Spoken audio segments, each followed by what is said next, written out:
සියලු දෙනාටම සුබ දවසක්. අද මේ වීඩියෝ එකෙන් මට කතා කරන්න බලාපොරොත්තු වෙන්නේ ක්‍රිප්ටෝ පෝර්ට්ෆෝලියෝ එකක් ගැන. ඒ කියන්නේ අපි සාමාන්‍යයෙන් ක්‍රිප්ටෝ වල ඉන්වෙස්ට් කරද්දී සාමාන්‍යයෙන් අපි කිසිම වෙලාවක එකම කොයින් එක අපි ඉන්වෙස්ට් කරන්නේ නැහැ. ඒකට හේතුව තමයි හදිස්සියේ ඒ කොයින් එක හෝ ටෝකන් එක කලැප්ස් වුණොත් අපේ සම්පූර්ණ ඉන්වෙස්ට්මන්ට් එකම මෙතනින් අපේ නැතුව යනවා. ඒකින්ද අපි සාමාන්‍යයෙන් ක්‍රිප්ටෝ පෝර්ට්ෆෝලියෝ එකක් හදද්දී coins අපේ holdings අපි සාමාන්‍යයෙන් diversify කරනවා. ඒ කියන්නේ කතාවට කියනවානේ don't put all your eggs in one basket කියලා. ඒ වගේ දැන් අපි දැනටමත් ක්‍රිප්ටෝ වල ඉන්වෙස්ට් කරලා තියෙනවා කියන්නේ අපි ඇත්තටම ලොකු රිස්ක් එකක් කරන් තියෙන්නේ. මොකද මේ high volatility market එකක ඉන්වෙස්ට් කරනවා කියන්නේ ඇත්තටම ලොකු රිස්ක් එකක්. එතකොට මේ රිස්ක් එක අපි තවත් වැඩි කරගන්නවා මේ එකක් හෝ දෙකක් coin වල විතරක් අපි ඉන්වෙස්ට් කරුවොත්. ඉතින් මේක නිසා හොඳම දේ තමයි coin එකක් දෙකක් නැතුව coin කීපයක ඉන්වෙස්ට් කරලා තියාගන්න එක. මම උදාහරණයකට මගේ පෝර්ට්ෆෝලියෝ එක සාමාන්‍යයෙන් මෙන්න මේ විදිහට තමයි හැදිලා තියෙන්නේ. සාමාන්‍යයෙන් මම coin 10ක් 12ක් අතර ප්‍රමාණයක් තියාගන්නවා. කිසිම විදිහකින් මම ඉන්වෙස්ට් කරන්නේ නැහැ අපි අර කතාවට කියන්නේ shit coins කියලා. ඒ වගේ මම ඉන්වෙස්ට් කරන්නේ නැහැ. සාමාන්‍යයෙන් මම ඉන්වෙස්ට් කරන්න ඉස්සලා ගොඩක් හොයලා බලලා සාමාන්‍යයෙන් හොඳ අනාගතයක් තියෙයි කියලා හිතන ඒවා තමයි ඉන්වෙස්ට් කරන්නේ. මේක මගේ පෝර්ට්ෆෝලියෝ එක. දැන් මේක බලලා මම කියන්නේ මේක ෆයිනෑන්ෂල් ඇඩ්වයිස් එකක් විදියට අරගෙන ඔයගොල්ලෝ මේ විදියම පෝර්ට්ෆෝලියෝ එකක් හදාගන්න කියලා. ඒක නෙමෙයි මගේ අදහස. ක්‍රිප්ටෝ පෝර්ට්ෆෝලියෝ එකක් කොහොම හරි ඔයා හිතන විදියට ඔයාට ගැළපෙන විදියට පෝර්ට්ෆෝලියෝ එකක් හදලා තියාගන්න. අනිත් එක කොහෙද ක්‍රිප්ටෝ තියාගන්නේ එක්ස්චේන්ජ් එක නැත්නම් හાર્ඩ්වෙයාර් වලද මේ ගැනත් මම කතා කරන්නම්. මම සරලව කියන්නම් මේ මගේ ක්‍රිප්ටෝ පෝර්ට්ෆෝලියෝ එකේ සාමාන්‍යයෙන් මම වැඩිම කොටසක් මම දීලා තියෙන ඉතේරියම් වලට. ඒක හිතුවා මගේ ලොකු විශ්වාසයක් තියෙනවා ඉතේරියම් හොඳට perform කරයි කියලා අනිත් coin වලට සාපේක්ෂව. ඒක නිසා මම මගේ පෝර්ට්ෆෝලියෝ එකේ වැඩි කොටසක් ඔයගොල්ලන්ට මේ chart එක බලපුවම තේරෙනවා මම 130ක් විතරම දීලා තියෙන්නේ ඉතේරියම් වලට. ඊළඟට 15ක් කාඩනෝ වලට 10%ක් බිට්කොයින් වලට 10%ක් XRP වලට ඊළඟට යම්කිසි ප්‍රමාණයක් මම තියාගෙන ඉන්නවා ස්ටේබල් කොයින් එකක්. ඒ කියන්නේ USDT හරි BUSD. සාමාන්‍යයෙන් මම BUSD තමයි තියාගන්නේ. මම USDT වලට වඩා මට හොඳයි කියලා හිතෙනවා BUSD. මම BUSD තියන් ඉන්නවා. ඒකට හේතුව තමයි සාමාන්‍යයෙන් ක්‍රිප්ටෝ මාකට් එක අපි නොහිතන වෙලාවක ලොකු කඩාවැටීමක් සිද්ධ වෙනවා. මෙන්න මේ අවස්ථාවේදී අපිට මොනවා හරි හොඳ කොයින් එකක් බයි කරගන්න පුළුවන් නම් අපිට ඉන්ස්ටන්ට් ප්‍රොෆිට් එකක් ගන්න පුළුවන්. මේ නිසා මම හැමතිස්සෙම තියාගෙන ඉන්නවා ස්ටේබල් කොයින් එකක් අතේ ඔය වගේ අවස්ථාවකදී ප්‍රයෝජනයකට ගන්න. මම කියනෝනේ මම මේ කියන දේවල් ඔයගොල්ලෝ අහලා බලලා ඔයගොල්ලෝ ඉන්වෙස්ට් කරද්දී ඔයගොල්ලෝ පෝර්ට්ෆෝලියෝ එක හදාගද්දී ඕගොල්ලෝම රිසර්ච් එකක් කරලා ඔයලා බලලා මොකද මේක ඉන්වෙස්ට් කරලා තියෙන්නේ තමුන්ගේ සල්ලි. ඒක නිසා රිස්ක් එකක් ගන්න කවුරුත් කියන නිසා කරන්න එපා. ඔයලා බලලා තමුන්ම හොඳ දෙයක් කරන්න. right ඊළඟට මැටික් එකක් මගේ 105ක විතර ප්‍රමාණයක් තියෙනවා. ඊළඟට ඇල්ගොරිතම් 105ක්, ඩොච් 105ක්, ඊළඟට වෙට් VeChain 103ක්, Solana 103ක් සහ ඩොට් Polkadot 102ක්. මෙන්න මේ විදිහට තමයි මගේ ලොකු ක්‍රිප්ටෝ පෝර්ට්ෆෝලියෝ එකක් කියන්නේ. වැලියු එකකින් ලොකු එකක් නෙමෙයි. නමුත් මම මේ percentage එකක් විදිහට කියන්නේ මෙන්න මේ ප්‍රමාණය සාමාන්‍යයෙන් මම මේන්ටේන් කරගෙන ඉන්නවා. දැන් ඔයගොල්ලෝගේ පෝර්ට්ෆෝලියෝ එක හදාගද්දී හොඳම කොයින්ස් ටිකක් අරගෙන ඔයලා බලලා ඔයගේ ඉන්වෙස්ට්මන්ට් එක ඩයිවර්සිෆයි වෙන විදිහට තියාගන්න.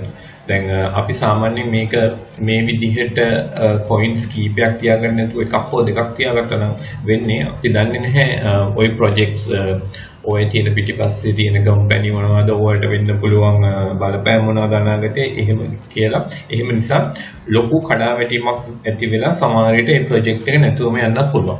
එතකොට ඔයාගේ ඉන්වෙස්ට්මන්ට් එක සම්පූර්ණයෙන්ම මේ ප්‍රොජෙක්ට් එක ගොඩක් විශ්වාස කරලා දාලා තිබුණා නම් ඔයාගේ ඉන්වෙස්ට්මන්ට් එක කොහොමද වෙන්නේ 0 වෙන්නේ ඉඩ කර තියෙනවා. ඒක නිසා අපි ලොස් එකක් වුණා අපි ඒක අවම කරගන්න මෙන්න මේ විදිහට ඩයිවර්සිෆයි කරලා තියාගන්න නම් ගොඩක් හොඳයි.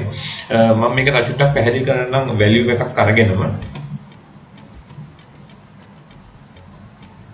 right අපි මම සරලව කියන්න මෙන්න මේ විදිහට. දැන් මගේ හිතමු මගේ පෝර්ට්ෆෝලියෝ එකේ වැලියු එක $10,000 කියලා. මේක මම උදාහරණයකට ගන්නේ මේක පැහැදිලි කිරීම පහසු කරගන්න. එතකොට ඉතින් මම කිව්වා 30% තියාගෙන ඉන්නවා කියලා. එතකොට 30% නම් මෙයාගේ USD value එක $3,000. එතකොට කාඩනෝ 15%ක් නම් $1,500. මෙන්න මේ විදිහට breakdown එකක් තියෙනවා මගේ. මම මෙන්න මේ විදිහට වෙනස් කරලා මේක තියාගෙන ඉන්නවා. right. ඊට පස්සේ දැන් ඊළඟ ප්‍රශ්නේ තමයි මෙහෙම මේකේ portfolio එකක් හදාගත්තම අපි මේ කොහෙද මේ coins තියාගන්නේ? මේක ඔක්කොම exchange එක තියනවද? නෑ. ඒක එච්චර හොඳ idea එකක් නෙමෙයි. මොකද exchange ගැනත් අපිට ලොකු විශ්වාසයක් තියන්න බෑ. අපිට bad experience තියෙනවා අතීතයේ බැලුවොත් කොහොමද මේ exchange collapse උනේ කියලා. ඒකින්ද මෙන්න මේ දේ අපි නිවැරදිව හොඳ අන්ඩර්ස්ටෑන්ඩින් එකකින් මේ වැඩේ කරන්න ඕනේ. මම මේකත් පෙන්නන්න මම කොහොමද කරලා තියෙන්නේ කියලා ඔයාලා අදහසක් විදියට. දැන් මෙතනින් පෙන්නන්නේ මම USD value එකකින් සහ percentage එකකින් මේ coins කොහොමද මේක බෙදලා තියෙන්නේ කියලා. ඊළඟට මම කියන්නම් කොහොමද මේ total 10,000 value එක මම වෙන විදිහට ආපහු මේ මගේ portfolio එක diversify කරුවේ කියලා. right right දැන් අපි හිතමුකෝ 10,000 එක මම කියවන 100% මෙන්න මේ විදිහට තමයි බෙදලා තියෙන්නේ 140ක් මම cold storage එක තියාගන්නවා. ඒ කියන්නේ hardware wallet එකක කොහොමද එකක තියාගන්නවා. ඒකට හේතුව තමයි අපි දැන් ඉස්සෙල් කිව්වත් විදිහට අපි ක්‍රිප්ටෝ වලට ඉන්වෙස්ට් කරනවා නම් අපි එතනදී පළවෙනියම ලොකු රිස්ක් එකක් කරන් තියෙනවා. ඊළඟට අපි මේ ක්‍රිප්ටෝ කොහෙද තියාගන්නේ කියන එකත් අපිට ඒක විශාල ප්‍රශ්නයක්. අපි ඒක තියාගන්න තැන අනුවත් අපේ තිබුණු රිස්ක් එක දෙගුණයකින් තුන්ගුණයකින් වැඩි කරගන්නවා වගේම එහෙම නැත්නම් රිස්ක් එක අඩු කරගන්නත් අපි ක්‍රමයක් හොයාගන්නවා. ඉතින් මම කරන්නේ 140ක් විතරම මගේ පෝර්ට්ෆෝලියෝ එකෙන් cold storage එක එහෙම නැත්නම් hardware wallet එක දාලා secure කරලා තියාගන්නවා. ඒක මම move කරන්නේ නැහැ මොනම හේතුවකටවත්. ඒ කියන්නේ මම සාමාන්‍යයෙන් long time තමයි invest කරලා තියෙන්නේ. එතකොට මම මේ cold storage එකේ මේ funds දැම්මයින් පස්සේ ඒකට ලැබෙන security seed එකත් ඉතින් ගොඩක් පරිස්සම් විදියට තියලා 140ක් මගේ portfolio එකේ. එහෙනම් value එකකින් නම් value එකකින් කියනවා $4,000ක්. ඒ කියන්නේ මේ උදාහරණයක් විදියට 10,000ක් තියෙනවා නම් 140ක් කියන්නේ 4,000ක් මම තියෙනවා cold storage එක. ඊළඟට දැන් අපේ පෝර්ට්ෆෝලියෝ එක අපි මේක 100% secure කියලා hard cold storage එක නැත්නම් hardware wallet එකට දැම්මට ඉතින් ප්‍රශ්නයක් තියෙනවා අපේ value එක කියන්නේ අපේ තියෙන ක්‍රිප්ටෝ ප්‍රමාණය අපිට වැඩි වෙන්නේ නැහැ නේ. ක්‍රිප්ටෝ price එක වැඩි වුණාම අපේ තියෙන පෝර්ට්ෆෝලියෝ එකේ US dollar value එක වැඩි වෙනවා. නමුත් ක්‍රිප්ටෝ විදිහට බලපුවම ක්‍රිප්ටෝ වැඩි වෙන්නේ නැහැ. එතකොට ඒකත් අපිට අවාසියක් වෙනවා. නිකන් අර ආරක්ෂා වැඩි කියලා 100%ක්ම cold storage එකමත් ඒකත් විශාල අපරාධයක් වෙනවා. ඒකින්ද මම මගේ පෝර්ට්ෆෝලියෝ එකේ 35% passive income එකක් ගන්න විදිහට මම ඉන්වෙස්ට් කරනවා. right මම passive income එකක් ගන්නේ මගේ ක්‍රම ටික මම වෙනම කියන්න සරලව.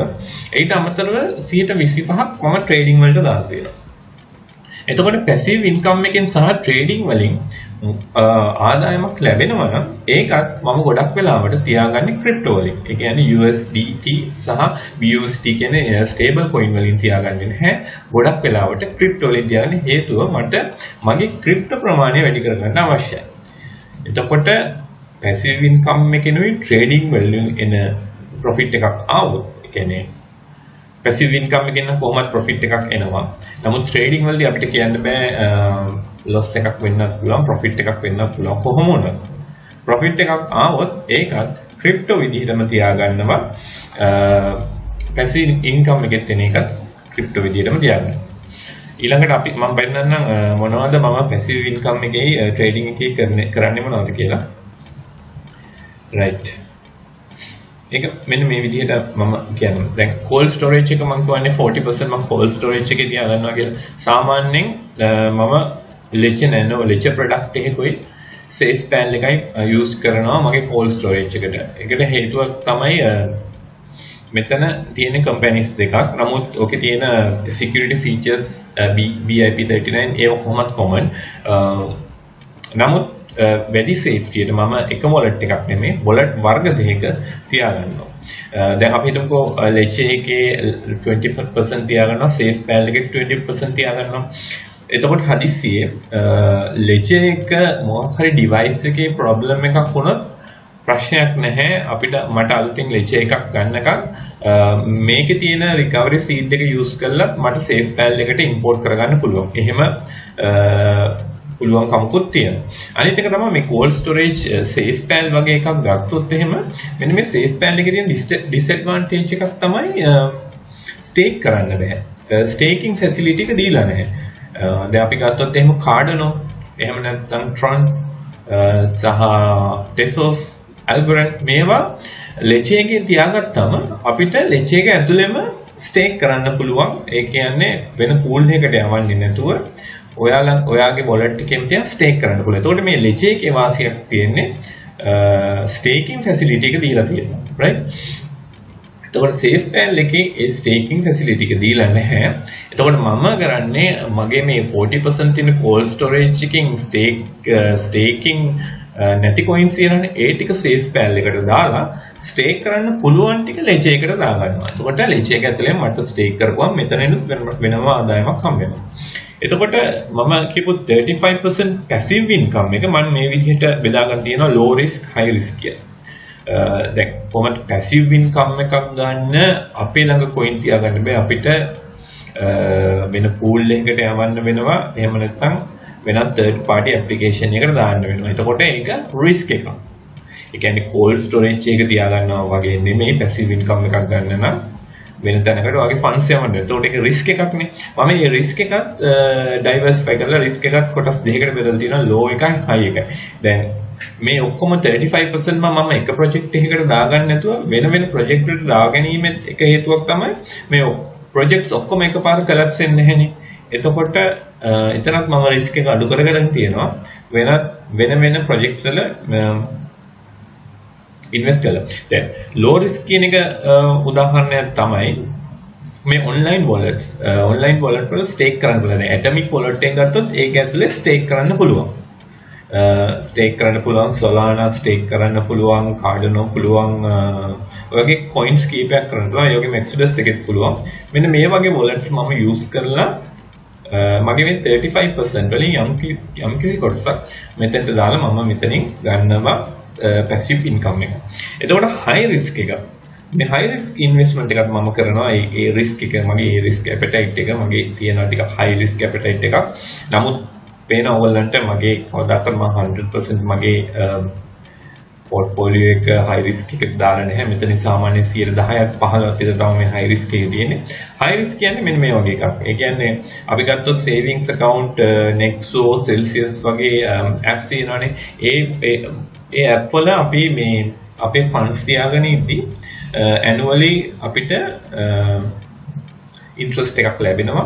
එතකොට අපිට ඒකිනුත් යම්කිසි ගණනක් ලැබෙනවා. අනිත් high risk එක තමයි ටිකක් වැඩිපුර කැමති මේ pancake swap එකට decentralized finance app එකක් තියෙන pancake swap එකේ මේකේ මාසෙට 105ක් විතර interest එකක් ගන්න පුළුවන් chance එකක් තියෙනවා. නමුත් මේ කැටගරි එක මතක තියාගන්න ඕනේ high risk investment එකක්.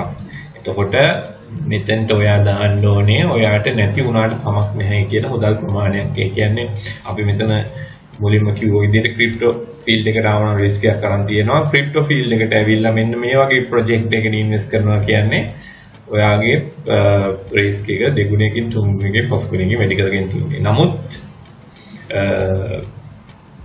අර කියනවනේ වතුරට බහින්න ඕනේ පීනන්න ඕන නම් කියලා. ඒ වගේ තමයි මෙතනින් ඔයාට යම්කිසි මුදලක් earn කරගන්න ඕන නම් මෙතන risk එක ගන්න මම මේ risk එක අරන් තියෙනවා right ඊළඟ 25% මම trading වලට පාවිච්චි කරලා තියෙනවා දැන් trading කරන්න නම් මම අනිවාර්යයෙන්ම මගේ සල්ලි ටික මගේ ක්‍රිප්ටෝ ටික මම exchange එකේ ගෙනියන්න ඕන exchange කියන්නේ කොයි වෙලේ මේ හොඳට තියෙනවා පහුවෙන්ද මොනවා හරි වෙන්න පුළුවන් තරම් right එතකොට ඒ risk එකක් මම අඩු කරගන්න මම මේ 25% උත් කොටස් තුනකට බෙදලා exchange තුනක තියාගෙන ඉන්නවා. ඒ කියන්නේ දැන්ට තියෙන හොඳම exchange එක තමයි Binance. ඒක කිසි තර්කයක් නැහැ. දැනට තියෙන හොඳම exchange එකක් තමයි Binance. ඒතකොට ඒකේ මම 15% උයි KuCoin වල 5%කුයි Poloniex 5%ක් විදියට මම trade කරනවා. දැන් මම ඔයගොල්ලෝ මගේ videos බලවන්න තියෙනවා මම ගොඩක් වෙලාවට trade කරන්නේ bots පාවිච්චි කරලා. ඒකට හේතුව තමයි මට මම හැමතිස්සෙම කියනවා මට time එක නැහැ මේක කරන්න. ඒක නිසා මම bots පාවිච්චි කරලා Binance එකේ KuCoin Poloniex මේ තුනේ මම trade කරනවා. එතකොට bots පාවිච්චි කරලා trade කරනවට අමතරව Binance එකේ ඔයගලන්ට ගියාම තේරෙනවා ඒක one stop solution එකක් නේ Binance කියන්නේ. ඔයාට LP tokens නැත්නම් liquidity provider කෙනෙක් විදිහට ඔයාගේ funds දාලා මාසෙට ගාණක් ගන්නත් පුළුවන්. ඔන්න ඔය වගේ savings account එක දාලා මාසෙට ගන්නත් පුළුවන්. එන්නේ මේ වගේ options තියෙනවා. ඔය කොහොම කෙරුවත් ඔකේ බලාපොරොත්තුව තමයි passive income එකක් හොයාගන්න. ඉතින් මෙන්න මේ විදිහට තමයි මගේ portfolio එක මට explain කරන්න වෙන්නේ. ඕගොල්ලෝ හොඳට කල්පනා කරලා බලන්න. සමහර අයට කිසිම අදහසක් නැතුව කොච්චර තමුන්ගේ crypto තියනවද කියලා හේතුව සමහර අය 100%ම Binance එකට දාලා තියෙනවා. ඒක නම් මම කොහොමත් අනුමත කරන දෙයක් නෙමෙයි. ඉතින් තමුන් තීරණය කරගන්න ඕනේ කොහොමද තමුන්ගේ risk එක අඩු කරගන්නේ කියන එක. right? ඉතින් මට මේ වීඩියෝ එකෙන් කතා කරන්න ඕනේ මේ දේ තමයි. මොකද ගොඩාක් කට්ටිය crypto trade කරුවට ඒගොල්ලන්ගේ plan එකක් නැහැ. කොහොමද අපි අපේ crypto වැඩි කරගන්නේ? එහෙම නැත්නම් කොහොමද අපි මේ trading එක ඉස්සරහට ගෙනියන්නේ? මෙන්න මේ අනිත් එක තමයි දැන් ගොඩාක්ම දේ තමයි දැන් මේ COVID situation එකත් එක්ක ඔයගොල්ලන් තේරෙනවා කොච්චර ජීවිත නැතිවීමක් වෙනවද කියන එක. ඔයගොල්ලන්ගේ crypto portfolio එක හදිස්සියේ තමුන්ගේ ජීවිතයට හානියක් වුණොත් ඒක කොහොමද ඔයා නිවැරදි පුද්ගලයන්ට ලැබෙන්නේ කියන එකත් ඔයා තීරණය කරලා තියෙන්න ඕනේ මේ වෙලාවේ. අපි දන්නේ කවුරු අසනීප වෙයිද කාට කරදරයක් වෙයිද කියන එක. නමුත් අනාගතය ගැන හිතලා තමුන්ගේ ඉන්වෙස්ට්මන්ට් එක සාර්ථක විදිහට ආරක්ෂාකාරී විදිහට තියාගන්න එක තමයි කරගන්න ඕනේ. දැන් මම මෙතන මගේ මම පැහැදිලිව කිව්වා මම මෙතන cold storage එකේ 100%ක්ම තියාගන්න නැති හේතුව තමයි මට මගේ තියෙන ක්‍රිප්ටෝ ප්‍රමාණය වැඩි කරගන්න ඕනේ. ඒ නිසා තමයි මේ passive income method එකකට සහ trading වලට වෙන්නේ. හැබැයි කාට හරි හිතෙනවා නම් මම trade කරන්න ඕනෙත් නැහැ. මට මේ coin ටික තියාගන්න හොඳයි. ඒකත් ප්‍රශ්නයක් නැහැ. හොඳයි. මොකද 100%ක් cold storage එක දාලා තින්නේ 99% safe කියලා අපිට හිතන්න පුළුවන්. 100%ක් නෙමෙයි. 98ක් මම කියන්නම්. හේතුව තමයි cold storage එක තියාගත්තත් තමුන්ගේ mistake එකකින් seed එක වෙන කෙනෙක් අතර යන්න පුළුවන්. එහෙම වුණොත් ඔයාගේ funds ටික නැති වෙනවා.